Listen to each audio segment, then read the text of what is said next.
ರಾಜ್ಯ ವಿಧಾನ ಪರಿಷತ್ತಿನ 11 ಸ್ಥಾನಗಳಿಗೆ ಚುನಾವಣೆ ನಡೆಯಲಿದೆ.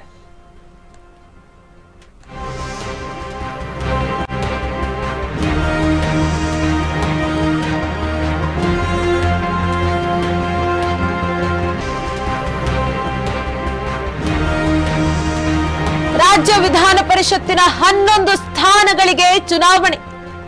ಜೂನ್ 13ಕ್ಕೆ ನಡೆಯಲಿರುವ ಮತದಾನ. ವಿಧಾನಸಭೆಯಿಂದ ಮೇಲ್ಮನೆಗೆ ನಡೆಯುವ ಎಲೆಕ್ಷನ್. ಯಾವ ಪಕ್ಷಗಳಲ್ಲಿ ಎಷ್ಟು ಸ್ಥಾನ, ಯಾರೆಲ್ಲ ಆಕಾಂಕ್ಷಿಗಳು? ಕಾಂಗ್ರೆಸ್ಗೆ 7 ಸ್ಥಾನ, ಬಿಜೆಪಿಗೆ 3 ಸ್ಥಾನ, ಜೆಡಿಎಸ್ಗೆ 1 ಸ್ಥಾನ ಸಿಗುವ ಸಾಧ್ಯತೆ ಇದೆ. ಬಿಜೆಪಿಯ 3 ಸ್ಥಾನಗಳಿಗೆ 8 ಮಂದಿ ಆಕಾಂಕ್ಷಿಗಳು ಪೈಪೋಟಿಯಲ್ಲಿದ್ದಾರೆ.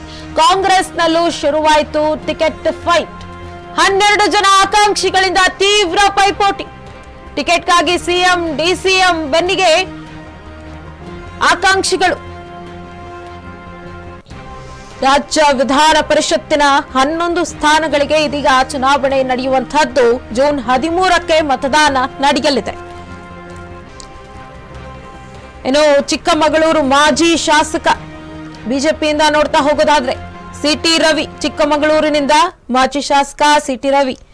ಎಸ್ ಹರೀಶ್, ಬಿಬಿಎಂಪಿ ಮಾಜಿ ಮೇಯರ್. ಇನ್ನು ಹಾಲಿ ಎಂಎಲ್ಸಿ ರವಿಕುಮಾರ್ ಇದ್ದಾರೆ ಪೈಪೋಟಿಯಲ್ಲಿ. ಲಿಂಗರಾಜ್ ಪಾಟೀಲ್ ಸಹ ಇದ್ದಾರೆ. ಇನ್ನು ಮೈಸೂರಿನಿಂದ ಮಾಜಿ ಶಾಸಕ ಎ ರಾಮದಾಸ್, ಮೈಸೂರು ಕೊಡಗು ಸಂಸದ ಪ್ರತಾಪ್ ಸಿಂಹ,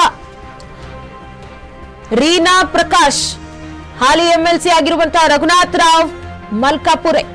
ಇನ್ನು ಕಾಂಗ್ರೆಸ್ನ ಆಕಾಂಕ್ಷಿಗಳ ಪಟ್ಟಿಯನ್ನ ನೋಡ್ತಾ ಹೋಗೋದಾದ್ರೆ ಒಕ್ಕಲಿಗ ಮಾಜಿ ಸಭಾಪತಿ ಆಗಿರುವಂತಹ ಬಿಎಲ್ ಶಂಕರ್, ಗಾಣಿಗ ಸಮುದಾಯದಿಂದ ಮಾಜಿ ಸಭಾಪತಿ ವಿಆರ್ ಸುದರ್ಶನ್, ಒಕ್ಕಲಿಗ ಕೆ ಗೋವಿಂದರಾಜು ಮರು ಆಯ್ಕೆ, ವಿಶ್ವಕರ್ಮದಿಂದ ಕೆಪಿ ನಂಜುಂಡಿ,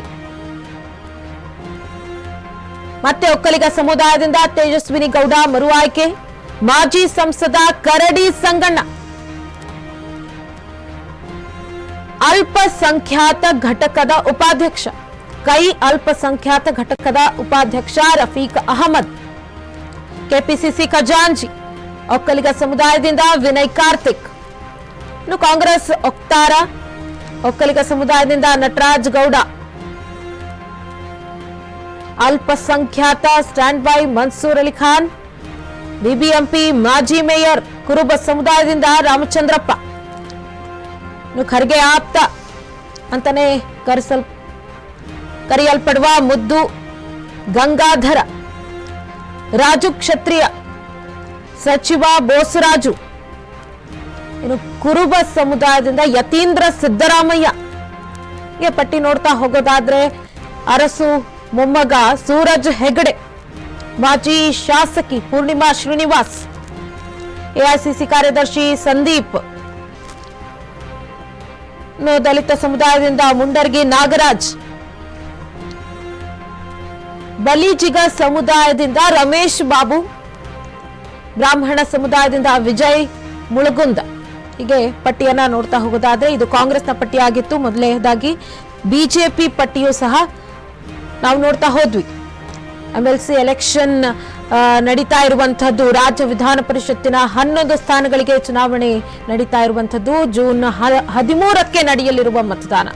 ವಿಧಾನಸಭೆಯಿಂದ ಮೇಲ್ಮನೆಗೆ ನಡೆಯುವ ಎಲೆಕ್ಷನ್ ಇದಾಗಿದೆ. ಯಾವ ಪಕ್ಷಗಳಲ್ಲಿ ಎಷ್ಟು ಸ್ಥಾನ, ಯಾರೆಲ್ಲ ಆಕಾಂಕ್ಷಿಗಳು ಎಲ್ಲವೂ ಕೂಡ ನಾವು ನೋಡ್ತಾ ಹೋದ್ವಿ. ಕಾಂಗ್ರೆಸ್ಗೆ 7 ಸ್ಥಾನ, ಬಿಜೆಪಿಗೆ 3 ಸ್ಥಾನ, ಜೆಡಿಎಸ್ಗೆ 1 ಸ್ಥಾನ ಸಿಗುವ ಸಾಧ್ಯತೆ ಇದೆ.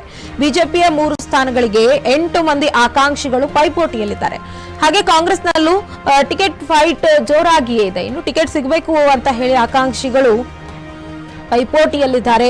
ಸಿಎಂ ಡಿಸಿಎಂ ಬೆನ್ನಿಗೆ ಬಿದ್ದಿದ್ದಾರೆ. ಅಂದ್ರೆ ನಮಗೂ ಟಿಕೆಟ್ ಕೊಡಿ ಅನ್ನುವ ರೀತಿಯಲ್ಲಿ 12 ಜನ ಆಕಾಂಕ್ಷಿಗಳಿಂದ ತೀವ್ರ ಪೈಪೋಟಿ ನಡೀತಾ ಇದೆ ಕಾಂಗ್ರೆಸ್ನಲ್ಲಿ. ರಾಜ್ಯ ವಿಧಾನ ಪರಿಷತ್ತಿನ 11 ಸ್ಥಾನಗಳಿಗೆ ಚುನಾವಣೆ ನಡೆಯಲಿದೆ. ಜೂನ್ 13ಕ್ಕೆ ನಡೆಯಲಿರುವ ಮತದಾನ. ವಿಧಾನಸಭೆಯಿಂದ ಮೇಲ್ಮನೆಗೆ ನಡೆಯುವ ಈ ಎಲೆಕ್ಷನ್. ಯಾವ ಪಕ್ಷಗಳಲ್ಲಿ ಎಷ್ಟು ಸ್ಥಾನ, ಯಾರೆಲ್ಲ ಆಕಾಂಕ್ಷಿಗಳು ಎಲ್ಲವೂ ಕೂಡ ನಾವು ನೋಡ್ತಾ ಹೋದ್ವಿ ಬಿಜೆಪಿಯಲ್ಲಿ ಹಾಗೂ ಕಾಂಗ್ರೆಸ್ನಲ್ಲಿ.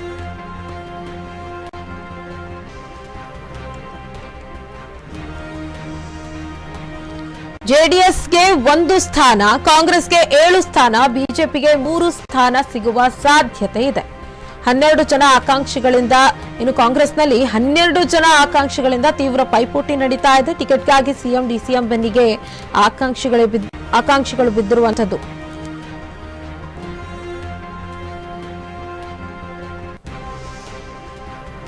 ಜೆಡಿಎಸ್ಗೆ 1 ಸ್ಥಾನ ಸಿಗುವ ಸಾಧ್ಯತೆ ಇದೆ. ಕಾಂಗ್ರೆಸ್ಗೆ 7 ಸ್ಥಾನ, ಬಿಜೆಪಿಗೆ 3 ಸ್ಥಾನ ಸಿಗುವ ಸಾಧ್ಯತೆ ಇದೆ. ವಿಧಾನಸಭೆಯಿಂದ ಮೇಲ್ಮನೆಗೆ ನಡೆಯುವ ಎಲೆಕ್ಷನ್ ಇದಾಗಿದೆ. ಇನ್ನು ಈ ವಿಚಾರಕ್ಕೆ ಸಂಬಂಧಪಟ್ಟಂತೆ ನಮ್ಮ ಪ್ರತಿನಿಧಿ ಫೋನಿನ ಸಂಪರ್ಕದಲ್ಲಿ ಜಾಯ್ನ್ ಆಗಿದ್ದಾರೆ ಅಶ್ವಥ್. ಎಸ್ ಅಶ್ವಥ್, ಇದು ರಾಜ್ಯ ವಿಧಾನ ಪರಿಷತ್ತಿನ 11 ಸ್ಥಾನಗಳಿಗೆ ಚುನಾವಣೆ ನಡೀತಾ ಇರುವಂತದ್ದು. ಇನ್ನು ಜೂನ್ 13ಕ್ಕೆ ಮತದಾನ ನಡೆಯಲಿದೆ. ಇದರ ಕುರಿತು ಮಾಹಿತಿಗಳನ್ನ ನೀಡ್ತಾ ಹೋಗೋದಾದ್ರೆ. ಖಂಡಿತ ಅಕ್ಷತಾ, ಈಗಾಗಲೇ ಏನಂತಂದ್ರೆ ಲೋಕಸಭಾ ಚುನಾವಣೆ ಆಗಿರುವಂತಹದ್ದು.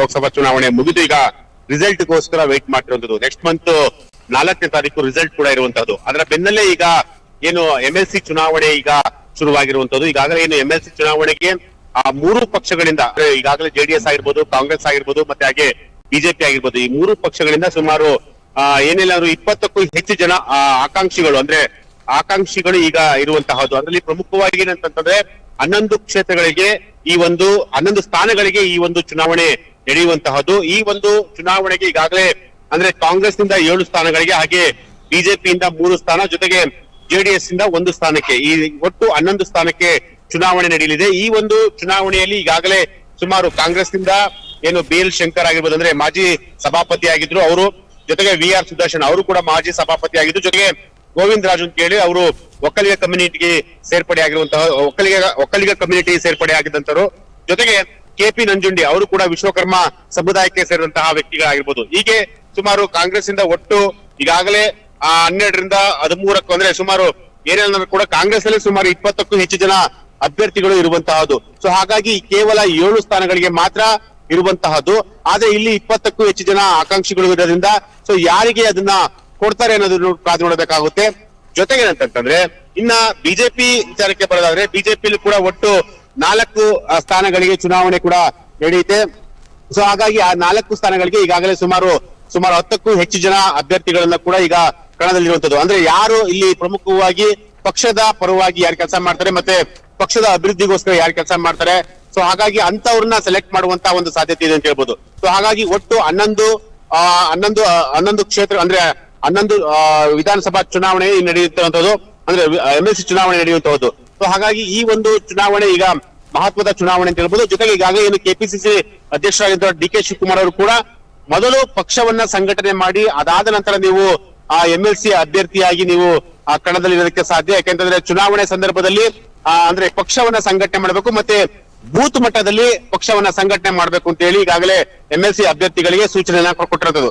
ಸೊ ಹಾಗಾಗಿ ಏನು ಮುಂಬರುವಂತಹ ಒಂದು MLC ಚುನಾವಣೆ ಇದೆಯೋ ಆ ಒಂದು ಚುನಾವಣೆಗೆ ಘಟಾನುಘಟಿ ನಾಯಕರುಗಳೇ ಈ ಒಂದು ಚುನಾವಣೆಯಲ್ಲಿ ಸ್ಪರ್ಧೆಯಲ್ಲಿ ಇರುವಂತಹದ್ದು. ಎಸ್ ಅಶ್ವಥ್, ಇನ್ನೊಂದು ನೋಡ್ತಾ ಹೋಗೋದಾದ್ರೆ, ಒಂದು ಅನಾಲಿಸಿಸ್ ಅನ್ನ ಮಾಡ್ತಾ ಹೋಗೋದಾದ್ರೆ, ಕಾಂಗ್ರೆಸ್ಗೆ 7 ಸ್ಥಾನ, ಬಿಜೆಪಿಗೆ 3 ಸ್ಥಾನ, JDSಗೆ 1 ಸ್ಥಾನ ಸಿಗುವ ಸಾಧ್ಯತೆ ಇದೆ ಅನ್ನುವ ಮಾತು ಕೂಡ ಕೇಳಿ ಬರ್ತಾ ಇದೆ. ಖಂಡಿತ ಯಾಕೆಂತಂದ್ರೆ ಈಗ ಒಟ್ಟು 11 ಏನು MLC ಸ್ಥಾನಕ್ಕೆ ಈಗ ಚುನಾವಣೆ ನಡೆಯುವಂತಹದ್ದು. ಸೊ ಹಾಗಾಗಿ ಆ ಚುನಾವಣೆಗೆ ಈಗಾಗಲೇ 3 ಪಕ್ಷಗಳಿಂದಲೂ ಕೂಡ ಸಾಕಷ್ಟು ಜನರು ಕೂಡ ಆಕಾಂಕ್ಷಿಗಳಾಗಿದ್ದಾರೆ. ಯಾಕೆಂತಂದ್ರೆ ಈಗ ಒಂದೊಂದು ಪಕ್ಷದಲ್ಲೂ ಕೂಡ ಸುಮಾರು 20ಕ್ಕೂ ಹೆಚ್ಚು ಜನ ಆಕಾಂಕ್ಷಿಗಳಿದ್ದಾರೆ. ಸೊ ಹಾಗಾಗಿ ಅವರನ್ನ ಆಯ್ಕೆ ಮಾಡುವಂತಹ ಒಂದು ಜವಾಬ್ದಾರಿ ಈಗ 3 ಪಕ್ಷಗಳಿಗೂ ಕೂಡ ಇರುವಂತದ್ದು. ಸೊ ಹಾಗಾಗಿ ಇಲ್ಲಿ ಪ್ರಮುಖವಾಗಿ ಏನಂತಂದ್ರೆ ಕಾಂಗ್ರೆಸ್ ಆಗಿರ್ಬೋದು, ಅಥವಾ JDS ಆಗಿರ್ಬೋದು, ಅಥವಾ ಬಿಜೆಪಿ ಆಗಿರ್ಬೋದು, ಈ 3 ಪಕ್ಷಗಳು ಅಭ್ಯರ್ಥಿಗಳನ್ನ ಆಯ್ಕೆ ಮಾಡ್ಬೇಕಾದ್ರೆ ಬಹಳ ಎಚ್ಚರಿಕೆಯಿಂದ ಆಯ್ಕೆ ಮಾಡ್ಬೇಕಾಗುತ್ತೆ. ಯಾಕೆಂತಂದ್ರೆ ಒಬ್ಬರಿಗೆ ಆಯ್ಕೆ ಮಾಡಿದ್ರೆ ಮತ್ತೊಬ್ಬರಿಗೆ ಅಸಮಾಧಾನ ಆಗುತ್ತೆ.